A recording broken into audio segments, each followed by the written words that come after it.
Hello guys, good morning. Welcome back to our channel Pinky dot Tanmoy. তো কেমন আছো তোমরা সবাই? আশা করছি সবাই খুব ভালো আছো। তো চলে আসলাম একটা ব্লগ নিয়ে। তো আজকে এসেছিল আমার দিদির ফ্রেন্ড, মানে সঞ্চিতা দি। তো এই দিদিটা হচ্ছে আমার দিদির বেস্ট ফ্রেন্ড। তো দিদিটা তো আগেও এসেছে, তোমরা তো দেখেছোই, আর আজকেও এসেছিলো। তো মাম্মাম দেখতে পারছো দিদি ওখান থেকে টুকি করছে, আর ও ভীষণ এক্সাইটমেন্টের সাথে অপেক্ষা করছে যে কে এলো। ওখান থেকে তো পুরো পরিষ্কার দেখতে পারছে না। তো দেখো ওকে, মানে দিদিকে দেখে কেমন রিয়াকশানটা দেবে। আর মাম্মাম ভাবছে হাতে কি মানে বড় একটা প্যাকেট দেখেছে, দেখো তোমরা, ওর ফোকাস রয়েছে হাতে। আর দিদি নিয়ে এসেছিলো ওর জন্য পিঙ্ক কালারের রান্নাবাটি, এত কিউট লাগছিল দেখতে, মানে কি বলবো। আবার জামাও নিয়ে এসেছে, মানে কি বলবো, আমি এত বারণ করি সবাইকে যে এগুলো আনার কোনো দরকার নেই, তবুও মানে স্বর্ণার জন্য সবাই কিছু না কিছু নিয়ে আসতেই থাকে। তো দেখো আবার পুজোতে পরার জন্য জামা নিয়ে এসে, যদিও জামাটা ছোট হয়ে গেছে, তো ওটা আবার চেঞ্জ করতে হবে। আর এই রান্নাবাটিটা দেখো, মানে এত কিউট লাগছে। আমার মনে আছে আমরা যখন ছোট ছিলাম আমার ঠাকুমা বানিয়ে দিত মাটির রান্নাবাটি, আর মেলায় পাওয়া যেত বড় বড় সাইজের মানে রান্নাবাটি, সেগুলো নিয়ে খেলতাম। আর এখন কত সুন্দর সুন্দর জিনিস মানে বেরিয়েছে, এর ভেতরে আবার কত রকম ভ্যারাইটিস আছে, আবার গ্রেটারও আছে, জানো তো। এত ভালো লাগছিল, তাই দিদি বলছিল যে বাচ্চাদের জিনিস দেখলে কিনতে ইচ্ছা করে। মানে এখন তো বাচ্চা কেউ নেই স্বর্ণা ছাড়া, তাই ওর কথা মনে পড়ে। সত্যি কথাগুলো শুনলেও ভীষণ ভালো লাগে, কারণ আসলে স্বর্ণাকে ভালোবাসা মানুষের অভাব নেই। তো এটা দেখে আমার সত্যি অ্যাজ এ মা খুব ভালো লাগে দেখে। তো দেখতেই পারছো মাম্মাম কীভাবে তাকাচ্ছে দিদির দিকে। ও বেসিক্যালি না কারোর কোলে এখন যেতে চায় না, জানি না কেন, কিন্তু দিদিকে দেখে তবুও মানে কোলে গেছিলো। প্লাস দিদি যখন ওকে আদর করছিল আদরটাও খাচ্ছিল, এখন ও শুধু ভুরু কুচকে কুচকে তাকায়, ওর পাপার মতন পুরো মানে এই হ্যাবিটটা পেয়েছে। তো ওকে খুলে দেওয়ার পরে তো ও ব্যাস একটার পর একটা মুখে নেওয়া শুরু করেছে, আর এত সুন্দর লাগছিল দেখো খেলনাগুলো। তো দিদি বললো যে এটা নাকি আরও অনেক রকম কালারের ছিল, কিন্তু স্বর্ণা যেহেতু মেয়ে তাই পিঙ্ক কালারের নিয়ে এসেছে। আর দেখতেই পারছো মামাম তো এখনও যদিও খেলনাবাটির সম্বন্ধে বোঝে না, তবু ও মানে খেলছিল ওগুলো নিয়ে। আর কিছুটা বড় হলে তখন বুঝতে পারবে যে আমার দিদুন মিমি আমার মা যেগুলো দিয়ে রান্না করে সেরকমই জিনিস এগুলো। আর দেখো পিৎজাটা মানে হাতে নিয়ে ও মানে নিজে খাচ্ছিল, প্লাস দিদি বলছে আমাকে খাইয়ে দাও। তো মানে দিদিকেও খাওয়াতে গেছিলো। দেখো দেখতেই পারছো মানে চুপচাপ করে রয়েছে, দেখছে যে এটা কে, মানে কি বলো তো, অনেক দিন বাদে বাদে এলে না ওর একটু মনে করতে টাইম লাগে, যেহেতু বাচ্চা। কিন্তু যদি রোজ আসে বা প্রায় দিনই আসে তাহলে কিন্তু ও মনে রাখতে পারে। তো দিদিকে বলি মাঝে মাঝেই আসতে, আমাদের একদম পাশেই বাড়ি, তবুও দিদির টাইম হয়ে ওঠে না। তো বিকালবেলাটা মানে দিদির সাথেই কাটানো হলো। তারপরে দিদি চলে যাওয়ার পরে মামামকে এই যে আমি ডিনার করিয়ে দিচ্ছিলাম, ওর জন্য ভেজিটেবল পিউরি বানিয়েছিলাম, একটুখানি চিড়ে দিয়েছিলাম ওতে, তো সেটাই ওকে খাইয়ে দিচ্ছিলাম। আর ও দেখো চুড়ি দিয়ে না এমনভাবে হাঁচড় দিয়েছে নিজের চোখের পাশে, এই জন্য ওকে কিছু পরাতে চাই না। চুড়ি পরালে এরকম হাঁচড় দিয়ে দেবে, নিজের মুখে দাগ করে নেবে। হরকাঠি পরালে মুখের ভেতরে নিয়ে চুষবে, যদি গলার ভেতরে চলে যায় তাহলে তো বিপদ হয়ে যাবে। আর নুপুর পরালে পাগুলো এমন দাপাবে যে পায়ে মানে কোথাও না কোথাও লেগে যাবে। তো মেয়ে হয়েছে শখ করে, মেয়ের শখকে সাজাবো, সব কিছু করবো, সেগুলোর কোনো উপায় নেই। চুলে ক্লিপ দিলেও এখন চুলে হাত দিয়ে না নামিয়ে দেয়। আর এই যে ওর মামা সারা দিন পরে মানে রাত্রেবেলায় ভাগ্নিকে নিয়ে যখন আমার ঘুমানোর টাইম হবে তখন ও ওই মানে মামামকে নিয়ে নাচানাচি এটা ওটা করা শুরু করে, মানে ওর যখন ঘুম পাবে ও তখন এসে পুরো ঘুমটাকে উড়িয়ে দেবে। আর আমার মেয়েকে দেখো, ওর মুখেতে একগাল হাসি, মানে মামা এগুলো করে আর ওর ভীষণ ভালো লাগে। তো অনেক মানে খেলার পরে ও কিন্তু এখন ঘুমালো, আর আমিও এখন শান্তির ঘুমোবো একটু, যদিও আমার সাথে সাথে ঘুম আসে না। দেখো সকাল সকালে যে মাম্মাম এখানে খেলা করছে, আর আমি জানার উপরে বসে রয়েছি। আজকে ওকে এখানেই ব্রেকফাস্ট করালাম, মানে আমি ওকে বেসিক্যালি তো এমনি চেয়ারেই বসিয়ে খাওয়াই, কিন্তু আজকে যখন দেখলাম যে ও এখানে খেলছে তো ভাবলাম এখানে একটু ওকে খাওয়ানো যাক, দেখে ও খায় কি না। তো এখানে আমি মানে ও খেলছিল তার মধ্যে দিয়ে খাইয়ে দিয়েছি, যদিও এটা সবসময় তো করা উচিত নয়। তবে আজকে ওর মুডটা খুবই ভালো ছিল, কারণ যেহেতু জানলাটাতে নেট ছিল তো খুলে দেওয়ার পরে ও ভীষণ খুশি হয়েছে, বাইরেটা দেখতে পাচ্ছে। আগে তো বাইরেটা দেখতে পারতো না, এক্ষুনি তো পড়ে যাচ্ছিলে মামা। তো এখনও এখানে খেলা করছে। আর আজকে একটু ইচ্ছা আছে বাজারে যাওয়ার। হ্যাঁ দে তো একটা। তো আজকে একটু ইচ্ছা আছে বাজারে যাওয়ার, কারণ বাজারে কিছু কাজ আছে, তো সেগুলোই করতে যাব। আর তোমরা দেখতে পেয়েছো যে কালকে দিদি হচ্ছে একটা ড্রেস নিয়ে এসেছিল ওর জন্য। তো ড্রেসটা একটু ছোটো হয়ে গেছে, মানে অনেকটাই ছোটো হয়ে গেছে, আসলে দিদি বুঝতে পারেনি। তো দিদি বললো চেঞ্জ করিয়ে নিয়ে আসতে, তো সেটা চেঞ্জ করাবো। আর এখন কারেন্ট নেই, সকালে বিভৎস গরম লাগছে, যদিও ফ্যানটা চলছে, এর ভেতরে তো আর হাওয়া যায় না অতটা। দেখো এবার নামার জন্য ব্যস্ত, নামো নামো নামো নামো। তো আমার এখনও ব্রেকফাস্ট হয়নি জানো তো, আমি এখন সকাল থেকে শুধুমাত্র একটু চা খেয়ে রয়েছে। এখন আমি একটু ছাতু বা ওটস খেয়ে নেবো, তারপর স্নান ধান করবো। আর মামামকে আজকে একটু ডাক্তার দেখানোরও রয়েছে, কারণ ওর একটু ভেতরে ভেতরে ঠান্ডা লেগেছে। আসলে কারেন্ট চলে গেলে না মানে ও ঘেমে যায়, ফ্যানের হাওয়াতেও ওর মানে বিশেষ করে এই মাথার এরিয়াগুলো বাচ্চাদের খুব গরম হয়, তো ঘেমে গিয়ে ঠান্ডা লেগে যাচ্ছে হয়তো, ওটা ঘামটাই বসে রাত্রেবেলায়। তো ভেবেছি একটু হোমিওপ্যাথিক ওষুধ নিয়ে আসবো, দেখা যাক। তো তোমাদের সাথে ব্লগটা তো অবশ্যই শেয়ার করবো সারাদিনে। তো এখনও মানে কিছুই করিনি সকাল থেকে, এখন স্নান করতে যাবো, দিদি স্নান করে আসলে দেন তোমাদের সাথে সব কিছু শেয়ার করছি। তো চলো ব্লগটা দেখতে থাকো, আশা করছি ব্লগটা খুব ভালো লাগবে। আর আমার মামুন কী করছে দেখতে পাচ্ছ, একবার যাচ্ছে ওদিকে একবার আসছে। কি বাবা, কি বাবা, কি দুটো কুতু কুতু কু। তো চলো দেখতে থাকো ভিডিওটা আর সাথে থাকো।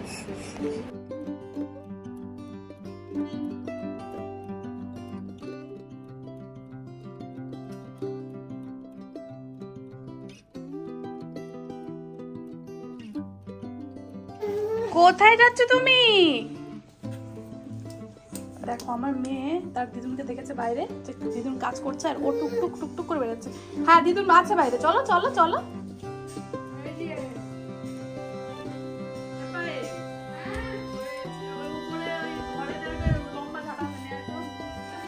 কই মাম্মা কই?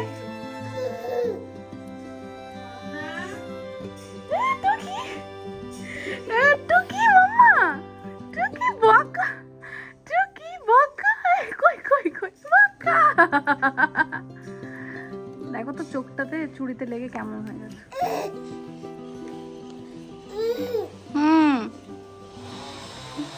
সারা ঘর দিয়ে এখন এমনভাবে ঘুরে বেড়ায়, মনে হয় কি চাবি ঘোরানো যে পুতুলগুলো বা খেলনাগুলো পাওয়া যায় ওরকম ঘুরিয়ে দেওয়া হয়েছে, টুকুস টুকুস করে ঘুরে বেড়াচ্ছে।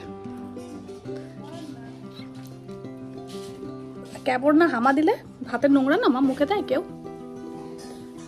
তো বন্ধুরা এইমাত্র ফ্রি হয়ে আমি বসলাম, মানে স্নান করার আগে ওকে মা কলা খাইয়ে দিয়েছিল। তো আজকে আমি ফার্স্ট টাইম ওকে শ্যাম্পু করালাম, এখন অব্দি আমি করাইনি কারণ মা আমাকে করাতে দেয়নি। আজকে করালাম, তবুও মা স্টিল ওখানে দাঁড়িয়েছিল যে আমি কীভাবে কী করাচ্ছি না করাচ্ছি, কীভাবে কতটা টাইম লাগছে, আর যেহেতু মানে টাইলসের উপর স্লিপ কাটে কিনা। বাট আমি অনেকটাই কেয়ারফুলি ওকে করিয়েছি আর করাতে পেরেছিও। মা ভীষণ পজিটিভ ওকে নিয়ে, ভীষণ ভয় পায়। এবার আমার তো একটু একটু করে শিখতেই হবে, যেহেতু বেশি দিন নেই, আমাকে তো এগুলো একাই করতে হবে। এখন নর্মাল স্নানগুলো ওর সমস্তটা আমি করতে পারি, বাট তবুও মায়ের মন মানে দিদার মন এরকমই হয়। তো এখন দেখো এই যে স্নান করার পরে ও মানে গাটা ঠান্ডা হয়ে গেলে ও ফিট করতে করতে ঘুমিয়ে পড়ে রেগুলার। এটা রেগুলারেরই ওর রুটিন। কোনো দিন স্নান করার আগে ঘুমোয় আর কোনো দিন স্নান করার পরে ঘুমোয়, বাট একটু মিনি ন্যাপও নিতে থাকে সারাদিনে, মানে 10 মিনিট 15 মিনিটে, আর রাত্রে টানা ঘুমায়। তো সকালে তো ব্রেকফাস্ট করিয়ে দিয়েছিলাম ওকে, আপেল সেদ্ধ, আর এখন কলা খেয়েছে একটা। তো এখন ঘুমোচ্ছে, ঘুম থেকে উঠে লাঞ্চ করবে, মাই ওর লাঞ্চটা বানিয়ে দিয়েছে। তো তোমার সাথে শেয়ার করছে আমাদের লাঞ্চ রান্না হচ্ছে, বোধহয় সয়াবিন রান্না হয়েছে আজকে, তো সেটাই খাবো। এই এখন আমি চুল আঁচড়ালাম, মানে সকাল থেকে চুল আঁচড়ানোর টাইম পাই না, মানে আছড়াইও না সত্যি কথা বলতে টাইম পেলেও, মানে মনে হয় একবারে স্নান করে ফ্রেশ হবো। আর এই যে চুল আঁচড়েছি আর রাতে গিয়ে আঁচড়াবো, মানে সারাদিনে আর চুল আমার আঁচড়ানো হয় না সত্যি কথা বলতে, ওই জন্যই মানে মেনলি আমার চুলটা কাটা। আর আজকে তো বিকালে বাজারে যাবো তোমাদেরকে বললামই, তো দিদি স্নান টান করবি খেটে নিয়ে তারপরে ওই 4টে নাগাদ বেরোবো। দেখি আজকে ডাক্তার বসে কিনা, কারণ মামামকে নিয়ে যেতে হলে ডাক্তার বসবে কিনা এটা একটা মেন ফ্যাক্ট, নাহলে গরমের মধ্যে ওকে নিয়ে যেয়ে তো কোনো লাভ নেই। তো আমি একটু খোঁজটা নেবো, দেন 4টের দিকে বেরোবো ভেবেছি। দেখো মা হচ্ছে মামার জন্য একটা দেশি মুরগির ডিম সেদ্ধ করতে বসিয়েছে, বললো এটা দিয়েই ভাত দিয়ে আর আলু সেদ্ধ আছে ওটা দিয়ে খাওয়াতে, তো ঘি দিয়ে ওটা দিয়ে খাইয়ে দেবো আজকে। আর আমাদের জন্য রান্না হচ্ছে সয়াবিন আর উচ্ছে আলু ভাজা, রাতের জন্য সয়াবিন তুলে রাখা হয়েছে, কারণ সয়াবিন দিয়ে রুটি বা কিছু একটা খেয়ে নেওয়া যাবে। মা আজকে রান্নাঘর ক্লিন করছে, মানে সব কিছু কমপ্লিট ঝাড়া পোছা, শুধু রান্নাঘরটা একটু ক্লিন করা বাকি আছে, তো সেটাই মা আজকে করবে, এই জন্য মা আজকে করেনি, আমি করিয়ে দিয়েছি। আর এখানে দেখতেই পাচ্ছো মামামকে এখন আমি ওকে মানে নিজে হাতে খেতে দিচ্ছিলাম। সয়াবিন ছিল আমাদেরই রান্না হয়েছিল, সেটা ভালো করে ধুয়ে ছিঁড়ে ছিঁড়ে দিয়েছিলাম, আর ওর ভেতরে কিছুটা ডিম সেদ্ধ দিয়েছিলাম। ওর খাবারে তো মিক্স করেছি, সাথে একটু দিয়েছি যাতে ও একটু খায়। তো এভাবে খাওয়ালে কি বলো তো, সবসময় তো পিউরি খেতে পারবে না ও, সলিড খাওয়ানো শুরু করতে হবে, কারণ অনেক সময় অনেক মিস্টেক হয়ে যায় মায়েদের জন্য, মানে দ্বারা, যে বাচ্চাদেরকে ছোটো থেকে একটু সলিড না খেতে দেওয়ার জন্য ওরা অনেকটা বড় হয়ে গেলেও পিউরি খেতে চায়। তো সেটা তখন আর ওরা চিবোতে চায় না, তাই এভাবে নাকি একটু একটু করে সলিড দেওয়া উচিত। যদিও আমি ওর জন্য এত সুন্দর সুন্দর প্লেট কিনেছি, কিন্তু যখন খেতে দেবো তখন আর আমার মনে থাকে না। তো ও এত সুন্দর করে মুখে তুলছিল না, দেখে ভীষণ ভালো লাগছিল। তো আমি ওকে দেখেই যাচ্ছিলাম যে ও কী করে, বাট আমি না ওর ভেতরে হস্তক্ষেপ করি না, তাহলে ও আর শিখবে না। ছড়াচ্ছে, যাই করছে করুক, আমি দেখছিলাম যে ও কী করছে। দেন খাওয়া দাওয়ার পরে ওকে এখন ভিটামিন D3টা খাওয়ানো হচ্ছে, দুপুরবেলাই খাওয়ানো হয় খাওয়া দাওয়ার পরে। তো তারপরে ওর জলটা শেষ হয়ে গেছিলো, তো ওর জল ফুটিয়ে নিচ্ছিলাম, একটা তুলসী পাতা দিয়ে ফুটিয়ে থাকি, কারণ ওটাতে কি ইমিউনিটি পাওয়ার বুস্ট হয়। আর এখানে দেখো মাম্মামকে জানলায় মানে রাখা শুরু করার পর থেকে ও জানলায় এসে শুধু দেখে এখান দিয়ে, যখন বিড়াল যায়, কুকুর যায়, পাখি যায়, তো তাদেরকে না ডাকে, ভীষণ ভালো লাগে। কারণ মার থেকে ছোটোবেলায় শুনেছিলাম যে আমি ওরকম জানলায় থাকতে ভীষণ পছন্দ করতাম, জানলাতেই খেলতাম, জানলাতেই খেতাম। আর তারপরে দেখো মামাম হচ্ছে ওর মিমি এনেছিল একটা খেলনা, তো সেটা নিয়ে খেলছে, আর এত হ্যাপি হচ্ছিল না, তাই আমি ভাবছিলাম একটু ভিডিওতে ক্যাপচার করি। ও এখনও কিছুই বোঝে না রান্নাবাটি সম্বন্ধে, বাট যেহেতু কালারটা এত সুন্দর আর এত কিছু, তো আমি না প্যাক করে রেখে দিয়েছিলাম খোলার পরে। তো তারপরে ও এমন করছিল খোলার জন্য যে আমি আবার ওকে খুলে দিয়েছিলাম যাতে ও খেলতে পারে। তারপরেই দেখো বিকালবেলায় যে রেডি হয়ে গেছি আমরা। বাজারে কাজ বলতে ওই যে দিদি একটা ড্রেস নিয়ে এসেছিল মামামের জন্য, পুজোর জন্য, তো ওটা না ছোট হয়ে গেছে, মানে ওর গায়ে ঢুকছেই না, তোমাদের বলেইছি। তো ওটাই চেঞ্জ করবো, দেখা যাক কেমন কি পাই। তো ওই জন্য রেডি হয়ে গেছিলাম, আর ভাবলাম একটু ঘুরে আসি, টুকিটাকি কাজও ছিল, আর অনেকদিন মোমো খাই না, তো ভাবলাম মা যখন যাচ্ছে সাথে মোমো খাবো। তো বাড়ি থেকে যাওয়ার আগে একটু চা খেয়ে নিলাম, কারণ চা না খেলে দিদির সাথে থেকে থেকে না এমন একটা অভ্যাস হয়ে গেছে, আর প্রেগনেন্সিতে তো খেতে পারিনি, এখন চা না খেতে পারলে কেমন একটা অস্বস্তি বোধ হয়। যদিও আমি নিজে খুব একটা চা বানাতে পছন্দ করি না। তো এখানে মা বেরিয়ে গেছি আমরা সবাই মিলে, ভাই যেহেতু পড়তে গেছিলো, তো পড়ে ফিরবে বলে চাবিটা আমার পাশের বাড়ি বড়মার কাছে রেখে আসছিল। দিয়ে আমরা চলে গেছিলাম সিটি মেট্রোতে, কারণ সিটি মেট্রো থেকেই চেঞ্জ করতে হবে। তো এখানে যাওয়ার পরে একটা দিদির সাথে দেখা হয়ে গেছিলো, দিদিটা হচ্ছে আমার দিদিরই ফ্রেন্ড, আর দিদিটাও আমাদের বাড়িতে এসে তোমরা দেখেছো। তো তারপরে ওখান থেকে না একদম একটা ড্রেস ওরকম পাইনি, আর যেরকম মামামের সাইজের হবে বা কমফোর্টেবল হবে। এবার দেখো এমন একটা জিনিস নেওয়া যেটা পরতে পারবে না, সেটা তো নিয়ে লাভ নেই, তাই এরকমভাবে ছোটো ছোটো করে কয়েকটা জিনিস নিয়েছিলাম, তোমাদের সাথে বাড়ি যে শেয়ার করবো নিশ্চয়ই। আর তারপরে চলে গেছিলাম ফ্রেন্ডস ক্যাফেতে, মোমো খেলাম, ফ্রাইড চিকেন খেলাম। তো অনেকদিন পরে খেলাম, তো ভালোই লাগছিলো, কারণ এখন বাইরের জিনিস খাই না বললেই চলে, তোমরা তো ব্লগে দেখতেই পারো, বাড়িতেই খাই। আর বাড়ির খাবারই সবসময়, মানে এখন বাইরের খাবার একদমই খাওয়া চলে না বললেই চলে। তো তারপরে ওখান থেকে খাওয়া দাওয়ার পরে এই যে রোডটা করে চলে যাচ্ছি, এখন আইব্রো প্লাক করবো। দেন মামামের জন্য একটা চপ্পল নেওয়ার ছিল, কারণ ফার্স্ট পুজো ওর এত সুন্দর ড্রেস হয়েছে, ওর বাবা বলছে ওর চপ্পল না কিনলে কী করে হবে। তো ও তো হাঁটতে পারে না, তবুও ওর জন্য একটা সুন্দর চপ্পল নিতে বলেছে। তো এখানে আমি 2-3টে দোকান আমরা ঘুরলাম, ঘুরে না সেরকম একটা পছন্দসই একটা চপ্পল যে নেবো ওর জন্য সেটা পছন্দ হচ্ছিল না। তো ওর বাবাকে দেখাচ্ছিলাম, তোর বাবারও পছন্দ হচ্ছিল না, বলছে একটু ভালো নাও, একটু পিঙ্ক কালারের মধ্যে নাও, একটু কাভাজ হবে সেরকম নাও। দিয়ে এই ধরপা দোকানে এসে একটা চপ্পল এত পছন্দ হয়েছে, মামামেরও এত পছন্দ হয়েছে, তবে ওকে যদি মিমি পরিয়ে দেয় তবে ও কাঁদছিল না, যদি ওখানে যারা ছিল তারা যদি পরিয়ে দেয়, তারা পরালে ও কান্না করছিল। দিয়ে ওর জন্য একটা চপ্পল নিলাম, ভীষণ সুন্দর হয়েছে, বাড়িতে তোমার সাথে শেয়ার করব। তারপর নিয়ে আসলাম। তো চলো বাড়িতে একবার ফ্রেশ ট্রেশ হয়ে দেখা হচ্ছে। তো তোমরা জানো, তোমাদের বলেছিলাম তো যে ছোটো হয়ে যাবে মামামের জামা, ছোট এই জন্য গেছিলাম। তো সেরকম না কমফোর্টেবল জামা প্লাস ওর সাইজে সেরকম জামাই ছিল, হয় অনেক বড় নাকি অনেক ছোট। তো বহুত খোঁজার পরে এটা একটা পেয়েছি ড্রেস, যেটা ও পরতে পারবে, ভালোই কয়েকদিন তো পরতে পারবে, তাই না? আর এটা ভালোও লাগছিল, তো এটা নিয়ে নিয়েছি, কালারটাও সুন্দর মোটামুটি। আর এই দেখো একটা টপ নিয়েছি,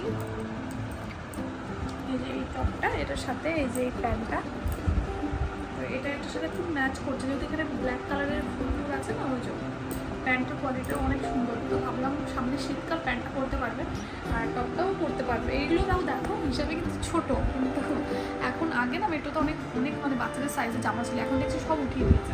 তো তারপরে কিছু টাকা বেঁচে গেছিলো, তাই জন্য আর কিছু টাকাতে আমি ফিডিং বটলটা নিয়ে নিয়েছি, কারণ ওর বোতলের দরকার ছিল, কারণ 6 মান্থ হয়ে গেলে আমি আর ইউজ করাই না বোতল। আর আমি প্রত্যেক মাসে মাসে অ্যাকচুয়ালি চেঞ্জ করি নিপলটা। তারপরে এই বোতলটা নিয়েছি, বোতলটা ভালো লাগলো। কোনো কালার ছিল না এটা ছাড়া, তাই জন্য এটাই নিলাম, জাস্ট জল খাওয়ার জন্য। তো মামার জন্য এটা কেনা সেকেন্ড চপ্পল, মানে আমার কেনা। ফার্স্টে কিনেছিলাম ফটোশ্যুট করার সময়, বেবি শ্যুট করার সময় দিদি চুজ করে এনেছিল, কারণ কি তখন তো জানতাম না ছেলে হবে না মেয়ে হবে, তো ওরকম সেরকমভাবে তো কোনোটা কিনতে পারিনি, হোয়াইট কালারে কিনেছিলাম, কিন্তু ওটা ওর পায়ে হবে না, এখন অনেকটাই ছোট হয়ে গেছে, ওটা জাস্ট শ্যুটের জন্য ছিল। আর এই যে এবারও পরতে পারবে, আসলে ও তো এখনও হাঁটতে পারে না সেভাবে, কিন্তু পুজোতে নতুন জামা পরবে আর চপ্পল পরবে এমন হয়, তাই ওর বাবা আমাকে অনেকবার বলেছে ওর জন্য কিন্তু একটা চপ্পল নেবে।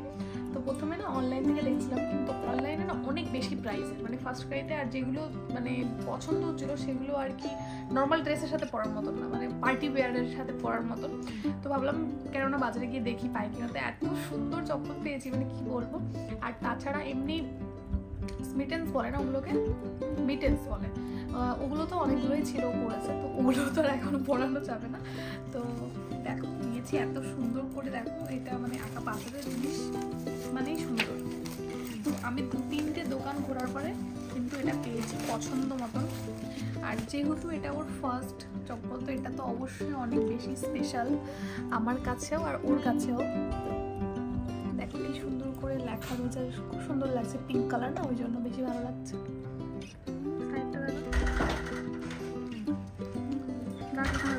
বাচ্চাদের চপ্পল হলে কি হয়, বাচ্চাদের জিনিস বড় জিনিসের দামে।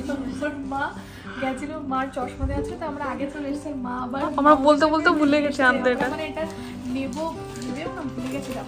আর মা আমাদের একটু ঘুমিয়ে পড়েছে, এসে এত মানে রামটা হয়ে গেছে, জামা খুলতে দেয়নি, ও জামাও খুলতে দেয়নি, মানে খেয়ে ঘুমিয়ে পড়েছে। আর এটা এত ভালো লেগেছিল আমাদের এখানে এখন বেলুন নিয়ে 2-3 জন দাঁড়িয়ে থাকে, এত সুন্দর সুন্দর বেলুন থাকে, আসার সময় টোটোতে করে নামতে পারিনি, তাই এতটাই সুন্দর লাগছে। ও তো ঘুম থেকে উঠে দেখেই ভীষণ খুশি হয়ে যাবে। এইটা